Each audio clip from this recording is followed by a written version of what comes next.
Hey, what's up, everyone? And welcome to Cops Court and Coffee. I'm your host, Darnell Leeson. Now, with everything that's going on recently involving law enforcement, I thought it would be fitting for me to put together a little video about the day in the life of a law enforcement officer for all of you who don't understand our lives and what we are facing on a daily basis.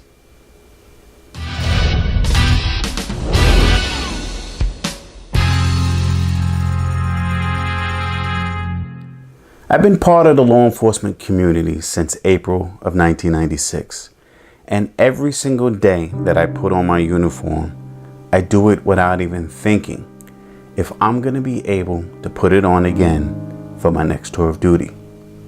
Now, most of us in law enforcement do the very same thing every single day. We put on our uniforms and we go about our day without thinking if today will be the day that we become included in the number of assaults against law enforcement. Now, most recently, these assaults on law enforcement officers have been turning deadly. So I ask the question, what changed? I can remember a time in my younger days when law enforcement in our communities commanded a certain amount of respect. So again, I ask, what changed? Most people work in occupations that will allow them to go to work and come home at the end of the day. But when it comes to law enforcement, the opportunity for us to go home at the end of the day may never come. Now, at the time of the recording of this video, a total of 1,503 law enforcement officers have been killed in the line of duty during the past 10 years.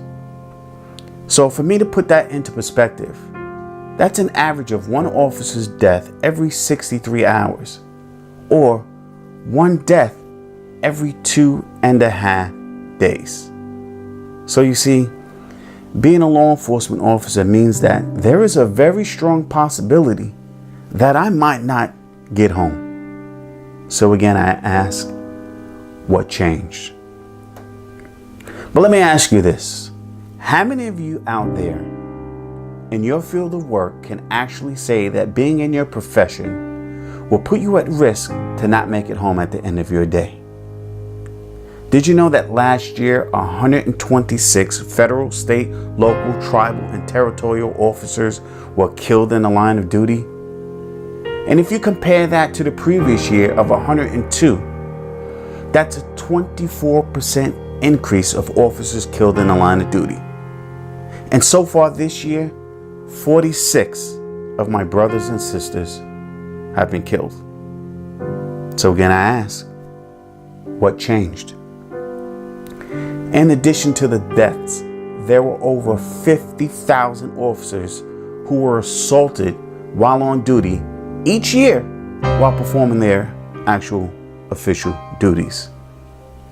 And what I find to be even more disturbing is that 32% are assaulted while responding to calls for help from people like you. Yeah, you. You call us for help and we ended up being assaulted by you. And like the deaths, these numbers continue to increase. So again, I ask, what changed? I think about that question every time I hear about another law enforcement officer who gets injured or, God forbid, when they lose their life. I think about that question every time I see someone recording a video of a law enforcement officer who's struggling with a suspect, and instead of helping, they want to record that video in hopes that that video will become the next viral sensation. I think about that question each and every time I attend a police funeral and I have to see so many tears and I feel so much heartache when I know that someone's father, someone's mother, their sister, brother, son, or daughter just paid the ultimate sacrifice. But I have one final thought. Just one more question to ask. And that is, where do we go from here? Please comment below and tell me where you think things have changed or where we can go from here. Let's start a meaningful dialogue, and hopefully together we can change some things. That way we are all that much safer out there. Thank you for watching. I'm Darnell Leeson, and this is Cops, Court, and Coffee.